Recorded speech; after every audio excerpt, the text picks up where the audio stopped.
মেখে দে। ওই একটু জামা মাজা মেখে দে। কি রে এই তোমার বসে মাজা মেখে বাপ এমন করে টিভি দেখছে, কখন থেকে তোকে বলে যাচ্ছি।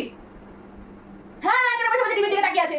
কি হ্যাঁ তো শুনতে পাইনি, একটা ইম্পর্টেন্ট সিন চলছিল, তুমিও তো ঠিক করে দেখছিলে, ওই জন্য শুনতে পাইনি। যাচ্ছি। জানো আজকে রাস্তায় কি হয়েছিল? এই বাইরে থেকে গোটা রাস্তা ছাড়াত ছাড়াত করে হেঁটে এসে ওই ধুলা মাখা পানি দিয়ে বিছানায় উঠে গেলি। চল মা, জানো আজকে টিউশনে আনলো আজকে কি হয়েছে শোনো তোমাকে বলি। আজকে ওই প্রিয়া আছে না,